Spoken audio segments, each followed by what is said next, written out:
आजकल यंगस्टर्स के अंदर एक छोटी सी समस्या है, वो बहुत कॉमन हो गई है और वो है ओवर थिंकिंग की।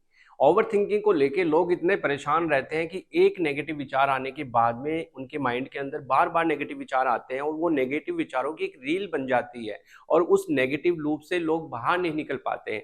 अभी हाल ही की बात है कि कुछ 3-4 फ्रेंड्स मेरे क्लिनिक पे आए और चाय पीते पीते एक फ्रेंड ने कहा कि यार आजकल मुझे ओवर थिंकिंग की बहुत ज़्यादा समस्या हो रही है। मैं एक ही चीज़ को बार-बार सोचने लग जाता हूँ और बार-बार माइंड में बहुत सारे नेगेटिव विचार आते हैं। उसकी बात खत्म हुई नहीं कि दूसरे फ्रेंड ने कहा कि सर मुझे अभी मेरे पड़ोस के अंदर एक यंग आदमी की हार्ट अटैक की वजह से डेथ हो गई। उसकी वजह से मेरे माइंड के अंदर बहुत सारी नेगेटिव थिंकिंग आ रही है और ओवर थिंकिंग कर रहा हूँ। मुझे भी ये समस्या हो रही है और मुझे लगता है कि कहीं मेरे को हार्ट अटैक ना आ जाए। मेरे को अगर हार्ट अटैक आ गया तो मेरी फैमिली का क्या होगा, मेरे बच्चों का क्या होगा, उनकी एजुकेशन का क्या होगा, उनकी शादी कैसी होगी। और ऐसे बहुत सारे नेगेटिव विचार आते हैं और माइंड के अंदर एक रील सी बन जाती है और उसको लेके मैं बहुत ज़्यादा परेशान हो जाता हूँ। मैं चाहता हूँ कि इससे बाहर निकलूँ। तो नमस्कार दोस्तों, मैं हूं आपका मनोचिकित्सक दोस्त डॉक्टर सिद्धार्थ असवाल, मस्तिष्क मनोरोग, नशा मुक्ति एवं यौन रोग विशेषज्ञ। दोस्तों ये वीडियो आप लोगों को समर्पित है आज कि हम इस ओवर थिंकिंग की समस्या से बाहर कैसे निकले, इस ओवर थिंकिंग की समस्या को हमेशा के लिए कैसे खत्म करें। तो दोस्तों इस वीडियो के अंत तक बने रहिए और अब तक आपने मेरा चैनल सब्सक्राइब नहीं किया है तो डॉक्टर सिद्धार्थ असवाल सर्च करके सब्सक्राइब करिए, जिससे मेरे नए वीडियो का नोटिफिकेशन आप लोगों तक सबसे पहले पहुंचे और जितनी भी मानसिक समस्याएं हैं उनको हम बिना दवाइयों के ही हम अपने आप कैसे ठीक करें। तो आज का वीडियो पूरे वीडियो को बहुत ध्यान से देखना है। आज इस वीडियो के माध्यम से हम जानेंगे कि ओवर थिंकिंग की समस्या कैसे होती है और हमारे विचार, हमारे माइंड के अंदर ये नेगेटिव विचार कैसे बनते हैं, हम एक नेगेटिव लूप में कैसे घिर जाते हैं, इससे बाहर कैसे नहीं निकल पाते हैं और हम क्या करें कि इस नेगेटिव ओवर थिंकिंग को हम हमेशा के लिए खत्म कर दें, जड़ से खत्म कर दें और हमारी माइंड के अंदर ये ओवर थिंकिंग की समस्या दोबारा ना हो। तो दोस्तों सबसे पहले हम जानते हैं कि ये ओवर थिंकिंग की समस्या बनती कैसे है। आइए दोस्तों, हमारा जो ब्रेन है जिसको हम दिमाग भी कहते हैं या उसको साधारण भाषा में मन कहते हैं। दोस्तों ये जो हमारा ब्रेन है, प्रकृति ने ऐसा डिजाइन किया है कि हमारी लाइफ के अंदर कोई भी समस्या आती है, कोई भी विपरीत परिस्थितियां आती है या कोई भी हमारे को डर होने वाला होता है, तो ब्रेन के अंदर एक ऐसी ताकत है कि वो उससे फाइट करता है, उसका सॉल्यूशन निकालता है, उसको सोल्व करने की कोशिश करता हो और विपरीत परिस्थितियों के अंदर कुछ ऐसा करता है कि परिस्थितियां सामान्य हो जाए। जैसे हमारा इम्यून सिस्टम हमारी बॉडी के अंदर काम करता है कि जैसे ही कोई फॉरेन पार्टिकल हमारी बॉडी के अंदर आता है तो हमारी बॉडी का इम्यून सिस्टम उससे लड़ने लग जाता है और उसको खत्म कर देता है, प्रॉब्लम को शॉर्ट आउट कर देता है और सॉल्यूशन निकाल देता है। तो ठीक वैसे ही हमारा ब्रेन के अंदर हमेशा जब भी हमारी परिस्थितियां विपरीत होती है, हमारी लाइफ के अंदर कोई समस्या आती है, हमें डर लगता है, हमें भय लगता है या परिस्थितियां हमारे अनुकूल नहीं होती है, तो उसका सॉल्यूशन है वो हमारा ब्रेन करता है और सॉल्यूशन करने के बाद में उसका एक सेटिस्फेक्शन लेवल आता है। तो दोस्तों हमारी लाइफ के अंदर यहाँ हमें समझेंगे कि जो हमारे माइंड के अंदर जो ओवर थिंकिंग की समस्या कैसे पैदा होती है। देखिए हमारे लाइफ के अंदर दो तरह की समस्या होती है। एक होती है रियल के अंदर हमारी लाइफ के अंदर कोई भी समस्या आई, हमारी कोई भी परिस्थिति है वो विपरीत हुई, मतलब अपोजिट परिस्थिति हुई हमारी लाइफ में, या फिर कोई डर है या भय है, ये रियल में है। यहां पे ये समझने वाली बात है कि रियल में हमारी लाइफ के अंदर कोई भी समस्या आती है, कोई भी परिस्थिति विपरीत होती है या हमारी लाइफ में कोई डर आता है या कोई नुकसान होने वाला है, तो ये जब रियल में होता है तो ब्रेन क्या करता है, अपना काम करता है और इसको सोल्व करने की कोशिश करता है, यानी कि सोल्व करता है। और ये ब्रेन के पास ऐसी क्या चीज होती है, ब्रेन के पास में हमेशा हमारे पास हमारा कॉग्निशन यानी कि हमारी बुद्धिमत्ता, हमारा विवेक, हमने जो भी परवरिश में अंदर हमारे जेनेटिक स्ट्रक्चर से जो भी कुछ पाया है वो हमारा कॉग्निशन है, हमारी बुद्धिमत्ता है, हमारी कॉपिंग स्किल्स, हम किसी भी समस्या को हम किस तरह से डील करते हैं, और हमारा परसेप्शन। ये दो तीन चीजें मिलके ब्रेन के ये टूल होते हैं ब्रेन इनकी मदद से हमारी लाइफ के अंदर जब भी कोई हमारे लाइफ में समस्या आती है, हमारी परिस्थितियां विपरीत होती है, हमारे को नुकसान होने वाला होता है, हमें डर लगता है, तो उन सारी समस्याओं का सॉल्यूशन करता है ब्रेन, और सॉल्यूशन करने के बाद में वर्क को कंप्लीट कर देता है। जैसे हमारी बॉडी के अंदर कोई फॉरेन पार्टिकल आता है, कोई बैक्टीरिया आता है, कोई वायरस आता है, तो सबसे पहले हमारा इम्यून सिस्टम उससे लड़ता है और उसको खत्म कर देता है और अपना काम कंप्लीट कर देता है। सेम हमारी लाइफ में कोई भी विपरीत परिस्थिति आती है तो दिमाग काम करता है, सॉल्यूशन करता है, जिससे वर्क कंप्लीट होता है। जैसे ही वर्क कंप्लीट होता है तो एक सेंस ऑफ कंप्लीशन फील होता है माइंड के अंदर। सेंस ऑफ कंप्लीशन मतलब दिमाग को लगता है कि भाई मुझे मेरा काम मैंने कर दिया, तो एक सेंस ऑफ कंप्लीशन होता है। सेंस ऑफ कंप्लीशन की वजह से ब्रेन के अंदर सेटिस्फेक्शन आता है। आप भी अपनी लाइफ के अंदर जब भी कोई काम कंप्लीट हो जाता हो तो आप सेटिस्फाई हो जाते हो कि हाँ मैंने कर दिया, तो ब्रेन भी यहां पे क्या होगा, सेटिस्फाई हो गया और उसको रिलैक्स फील हुआ। जैसे ही ब्रेन रिलैक्स फील होता है तो ब्रेन यहां पे सीरोटोनिन यानी कि हमारे खुशियों का रसायन सीक्रेट करता है, सिंथेसिस करता है, जिससे हमें फीलिंग ऑफ वेल बीइंग आती है। Feeling of well being. दोस्तों हम ये समझ रहे हैं इस प्रोसेस के माध्यम से हमारे माइंड के अंदर ओवर थिंकिंग कैसे आती है। जब समस्या रियल होती है हमारी लाइफ के अंदर, जब हमारी परिस्थितियां विपरीत होती है, हमारी लाइफ में डर आता है, नुकसान होने वाला होता है, तो ब्रेन उस पर एक्टिवली काम करता है। काम कर जब वो अपना काम कंप्लीट कर देता है, जब समस्या को सुलझा देता है, जब सॉल्यूशन दे देता है, तो उसको वर्क कंप्लीट की फीलिंग आती है, सेंस ऑफ कंप्लीशन आता है, और सेंस ऑफ कंप्लीशन से सेटिस्फेक्शन आता है। तो ब्रेन क्या होता है, रिलैक्स हो जाता है। और जब भी आदमी रिलैक्स होता है तो उसको अच्छा महसूस होता है, क्योंकि जब भी हमारा ब्रेन रिलैक्स होगा तो ब्रेन से सीरोटोनिन यानी खुशियों को रसायन निकलेंगे, खुशियों से रसायन निकलेंगे तो हमें फीलिंग ऑफ वेल बीइंग आएगी, आनंद की अनुभूति होगी, मन खुश होगा और मन शांत रहेगा। तो अब यहां पे ये समझने वाली बात है कि जब हमारी समस्या रियल होती है, यहां पे आपको ये समझना बहुत आवश्यक है कि जब समस्या रियल होती है तो हमारा ब्रेन एक्टिवली काम करता है, और काम करता है हमारे जो ब्रेन के पास टूल होती है, हमारी कॉग्निशन, हमारी बुद्धिमत्ता, हमारा देखने का नजरिया और हमारी कॉपिंग स्किल की मदद से। तो कोई भी काम को कंप्लीट कर देता है तो यहाँ पे ये पिक्चर खत्म हो जाती है और ब्रेन रिलैक्स हो जाता है।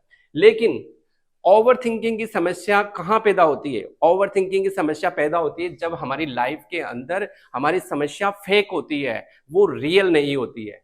अब आप इसको अच्छे से समझिए कि सपोज करिए कि हमारी लाइफ में फेक समस्या आ गई,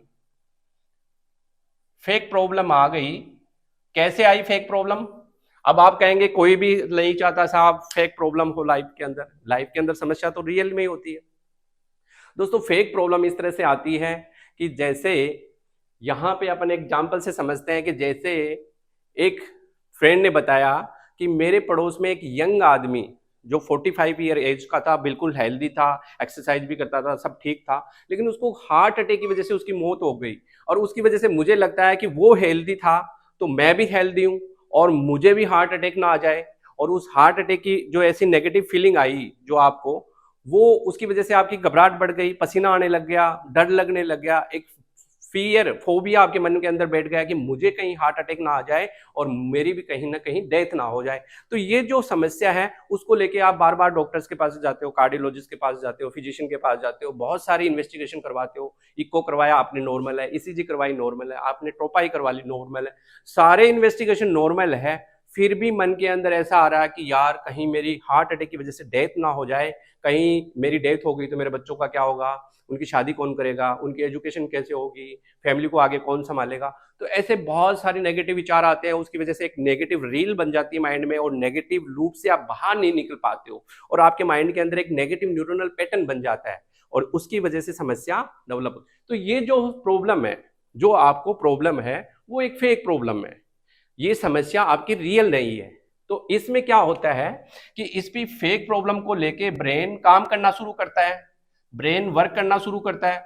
और जब ब्रेन वर्क करता है तो इसको सोल्व नहीं कर पाता, वो इसको सोल्व नहीं कर पाता क्योंकि ये समस्या तो रियल ही नहीं है। तो ब्रेन हमेशा कंटिन्यू काम करता है, उसको 1 दिन लगता है, 2 दिन लगता है, 10 दिन लगते हैं, 1 साल लगता है, 2 साल लगते हैं और 10 साल लग जाते हैं। लेकिन ये समस्या एज इट इज खड़ी रहती है, सोल्व होती नहीं, क्योंकि जो समस्या रियल नहीं है, आपने बार बार इन्वेस्टिगेशन करवा लिए, बार बार डॉक्टर ने कह दिया कि आपको हार्ट की प्रॉब्लम नहीं है, फिर भी आपको घबराहट होती है, पसीना आता है और आप नेगेटिव रूप से बाहर नहीं निकल पाते हो, क्योंकि आप नेगेटिव सोच रहे हो। आपके माइंड के अंदर वो फोबिया, वो डर बैठ गया है कि यंग आदमी को भी हार्ट अटैक आया तो मुझे भी आ जाएगा और मेरे बच्चों का क्या होगा। तो इस लूप से बाहर नहीं निकल पाते हो, क्योंकि आपका ब्रेन हमेशा काम कर रहा है। यहां पे सबसे बड़ी गलती यही होती है कि ये फेक प्रॉब्लम है, जिसको हमने सच में मान लिया है। अब जब ब्रेन कंटिन्यू काम करता है और सालों सालों तक काम करता है, तो ब्रेन क्या करता है, थक जाता है। थक जाने से ब्रेन के अंदर ऑक्सीडेटिव स्ट्रेस रिएक्शन होती है।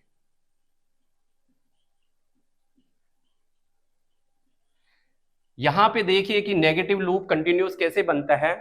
जब ब्रेन कंटिन्यूसली किसी भी प्रॉब्लम पे काम करता है तो वो रियल नहीं होती, वो फेक होती है, तो वो समस्या सुलझती नहीं है ब्रेन से। ब्रेन कंटिन्यू काम करता रहता है तो ब्रेन के अंदर ऑक्सीडेटिव स्ट्रेस रिएक्शन हो जाती है। और जब ये ऑक्सीडेटिव स्ट्रेस रिएक्शन कंटिन्यू होती है तो ब्रेन के अंदर फ्री रेडिकल पार्टिकल्स बनते हैं। फ्री रेडिकल पार्टिकल बनते हैं, ये एक टॉक्सिक मेटेरियल होता है। ये ब्रेन को क्या करता है, डैमेज करता है।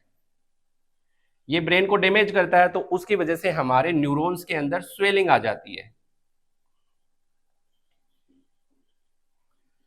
जब ब्रेन को कंटिन्यूस स्ट्रेस में रहना पड़ता है, हम भी हमारी लाइफ के अंदर जब भी कंटिन्यूस स्ट्रेस में रहते हैं तो हमारे ब्रेन के अंदर ऑक्सीडेटिव स्ट्रेस रिएक्शन होती है, और ये oxidative stress reaction free radical particle बनाती है जो कि टॉक्सिक होते हैं, और वो टॉक्सिक पार्टिकल हमारे ब्रेन के न्यूरॉन्स में स्वेलिंग पैदा कर देते हैं, और उस स्वेलिंग की वजह से हमारे न्यूरॉन्स जो एक हमारे जो खुशियों के रसायन की जो सिंथेसिस कर सकते हैं प्रॉपर, वो नहीं कर पाते।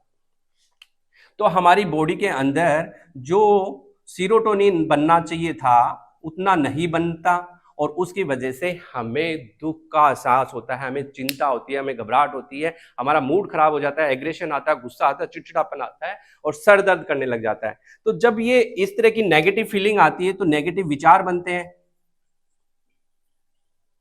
नेगेटिव जब विचार बनते हैं तो फिर हमारी जो रियल समस्या है, जो फेक समस्या है, सॉरी, जो हमारी जो फेक समस्या है उस पे फिर हमारे को विश्वास हो जाता है, क्योंकि हमारा मन दुखी होता है, हमारा मन नेगेटिव होता है, नेगेटिव विचार बार बार बनते हैं। जब भी दोस्तों आप दुखी होंगे, परेशान होंगे, तो आपका मन खराब होगा। मन खराब होगा तो आपका उल्टे सुल्टे कुछ करने का मन करेगा और गलत चीजों पे विश्वास करने का मन करेगा। तो ये जो साइकिल है, ये फेक समस्या वाली यूं वापस चलती रहती है, और वापस ऐसे ही हमारे ब्रेन के अंदर स्वेलिंग होती रहती है, ऐसे ही हमारे इंटरल्यूकिन्स बनते हैं, ब्रेन के अंदर फ्री रेडिकल पार्टिकल्स बनते हैं जो हमारी स्वेलिंग करते हैं हमारे न्यूरॉन्स को। न्यूरॉन्स में स्वेलिंग जब होती है तो हमारे को प्रॉपर खुशी के रसायन नहीं बनते। जब प्रॉपर खुशी के रसायन नहीं बनते तो हमारे मन के अंदर और ज्यादा एग्रेशन आता है, गुस्सा आता है, गिल्ट आती है, फियर होता है, फोबिया होता है, और नेगेटिव विचार बनते हैं। ये बार बार नेगेटिव विचार हमारी परेशानी को बढ़ा देते हैं, और ये कंटिन्यूअस होने से हमारे ब्रेन के अंदर एक नेगेटिव न्यूरोनल पैटर्न बन जाता है, जिससे विचारों का एक प्रवाह बनता है, और वो नेगेटिव विचार एक पे एक बनते रहते हैं, और हम इस ओवर थिंकिंग की समस्या से ग्रसित हो जाते हैं।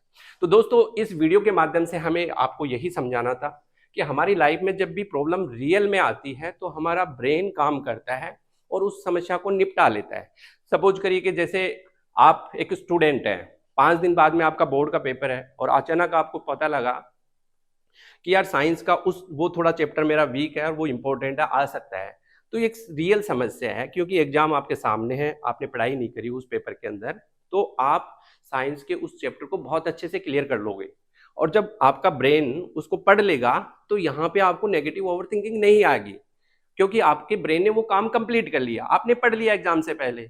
अब जब आपने एग्जाम से पढ़ लिया और एग्जाम में वो उसके रिलेटेड कोई क्वेश्चन आता है तो आप उसको सोल्व कर लेते हो, तो आपको ब्रेन आपका रिलैक्स हो जाएगा और आपको फीलिंग ऑफ वेलबींग आएगी, खुशियों का एहसास होगा, और पेपर अच्छा होगा, रिजल्ट अच्छा आएगा। लेकिन यहाँ पे जब समस्या आभासी हो, फेक हो, और उससे हमारी रियलिटी में उस लाइफ से कोई लेना देना नहीं हो, जब समस्या ही, प्रॉब्लम ही फेक है, तो उसका सॉल्यूशन हमारा ब्रेन नहीं कर पाता है और कंटिन्यूअसली वर्क करता रहता है।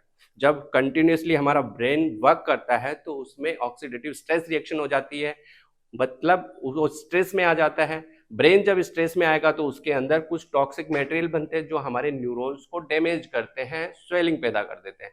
और जब न्यूरॉन्स में स्वेलिंग आ जाती है, डैमेज हो जाता है, तो उसकी जो सिंथेसिस प्रोसेस है, जो हमारी खुशियों के रसायन बनाने वाली प्रक्रिया है, वो कहीं ना कहीं बाधित हो जाती है, जिसकी वजह से हमारे ब्रेन के अंदर प्रॉपर खुशियों के रसायन नहीं बन पाते।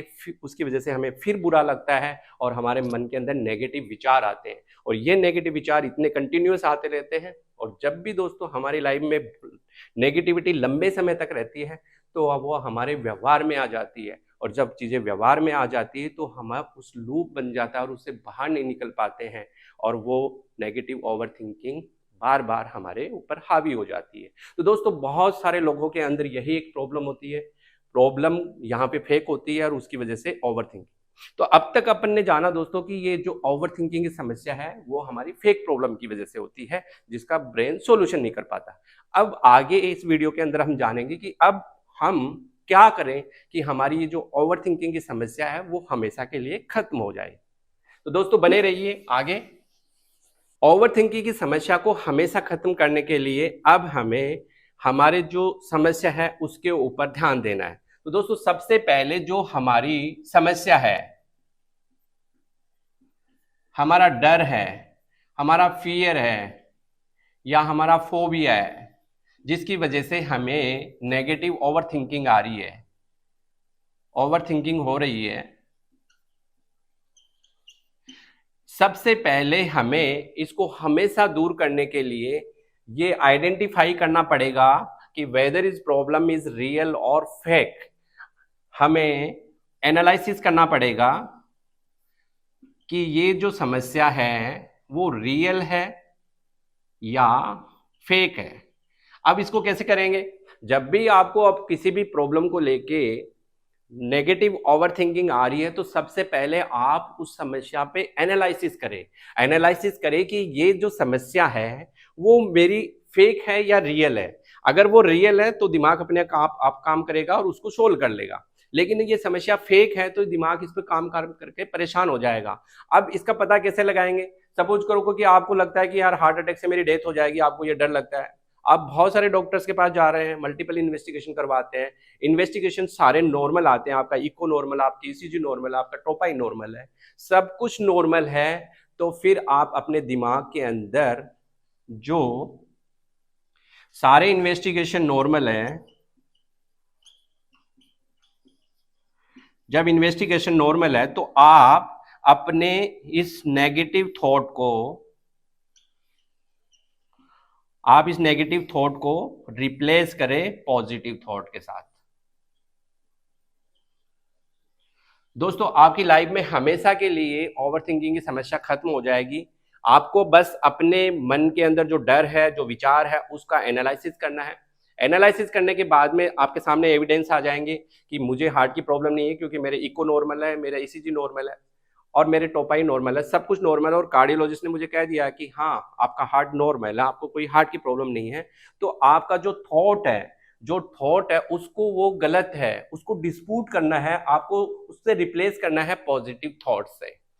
और आप अगर ये सब कर लेते हैं और आप इस चीज को कर लेंगे आसानी से, ये प्रैक्टिस से आएगी। ये सीबीटी का एक सीबीटी यहाँ पे अप्लाई करनी है। आपको हमेशा इस तरह की प्रैक्टिस अपने माइंड में रखनी है। हर एक समस्या को एनालिसिस करना है, एनालिसिस करने के बाद में आपके नेगेटिव थॉट को डिस्प्यूट करना है, आपको उसको रिप्लेस करना है पॉजिटिव थॉट से, और उसमें पॉजिटिव थॉट डालना है। इस तरह से डालना है कि मैंने सारे इन्वेस्टिगेशन करवा लिए, मेरे हार्ट में कोई समस्या नहीं है, मेरे को जो घबराहट हो रही है, मेरी कपकपी आ रही है, मेरे रेंगटे खड़े हो रहे हैं, मुझे डर लग रहा है, वो बिकॉज ऑफ मेरा फॉल्स परसेप्शन है, फॉल्स नेगेटिव ओवर थिंकिंग की वजह से है। नेगेटिव ओवर थिंकिंग की वजह से मुझे फील हो रहा है, मेरे इन्वेस्टिगेशन नॉर्मल है, मुझे कुछ नहीं हुआ है, इसका मतलब मेरा हार्ट बिल्कुल ठीक है, तो मुझे ये सब चीजें नहीं होगी। तो आप जैसे ही आप ये पॉजिटिव थॉट डालेंगे और बार बार इस चीज की प्रैक्टिस करेंगे तो आपके माइंड से ये नेगेटिव ओवर थिंकिंग का जो जाल बना हुआ है, लूप बना हुआ है, ब्रेन के अंदर नेगेटिव न्यूरल पैटर्न बना हुआ है, वो हट जाएगा और धीरे धीरे आपकी लाइफ के अंदर पॉजिटिविटी आएगी और आपकी समस्या खत्म हो जाएगी और ओवर थिंकिंग हमेशा के लिए खत्म हो जाएगी। इसके साथ ही दोस्तों आप ये कर सकते हो कि आप पूरे दिन बिजी रहिए, अपने पसंदीदा काम करिए, पसंद वाले काम भी आप शिद्दत से करिए, क्योंकि आपके माइंड में जब शिद्दत से काम करेंगे तो आपके माइंड में दोबारा कोई भी दूसरा नेगेटिव थॉट नहीं आएगा। हर काम को अच्छे से करिए, आपका टाइम बैलेंस रख लीजिए। आपके टाइम लाइफ के अंदर एक सिस्टमेटाइज एक टाइम टेबल होना चाहिए कि कब आपको क्या करना है। नेगेटिव थॉट आए तो उसको रिप्लेस करना है। साथ में ही आपको मन से काम करना है। योग और मेडिटेशन करिए दोस्तों। योग और मेडिटेशन से आपके ब्रेन के अंदर ऐसी रीजनरेशन प्रोसेस होती है और आपके ब्रेन के अंदर खुशियों के रसायन डेवलप होते हैं, तो वो आपके ब्रेन के अंदर नेगेटिव थिंकिंग नहीं आने देंगे। और हमेशा बैलेंस डाइट लीजिए और सोने का एक बहुत बड़ा इंपॉर्टेंस है, आप बहुत अच्छी और गहरी नींद लीजिए। दोस्तों ये सारा प्रोसेस था, इस वीडियो के माध्यम से हमने आपसे डिस्कस किया। अगर आपकी लाइफ के अंदर हमेशा के लिए आप 100% ओवर थिंकिंग को खत्म करना चाहते हैं तो ओवर थिंकिंग वाली समस्या पर आप एनालिसिस करिए। एनालिसिस करके बाद में एविडेंस कलेक्ट करिए और अपने मन से कहिए कि ये मेरी समस्या फॉल्स है, ये फेक है, मैं इसको डिस्प्यूट करता हूँ, रिप्लेस करता हूँ पॉजिटिव से। और जैसे ही आप पॉजिटिव से रिप्लेस करेंगे आपके अंदर ओवर थिंकिंग खत्म हो जाएगी। लेकिन ये एक दिन में नहीं होगा दोस्तों, इसके लिए बार बार प्रैक्टिस करना पड़ेगा। जैसे ही आप प्रैक्टिस में आ जाओगे आपका माइंड इसके लिए ट्रेन हो जाएगा और आप सीबीटी के सेल्फ थेरेपिस्ट बन जाओगे और आप हमेशा इस तरह की परेशानियों से बाहर निकलना शुरू कर दोगे। उसके बाद आपको ओवर थिंकिंग की प्रॉब्लम नहीं होगी। दोस्तों वीडियो कैसा लगा कमेंट करके बताइए और हमारे चैनल को सब्सक्राइब कर दें। Thank you so much.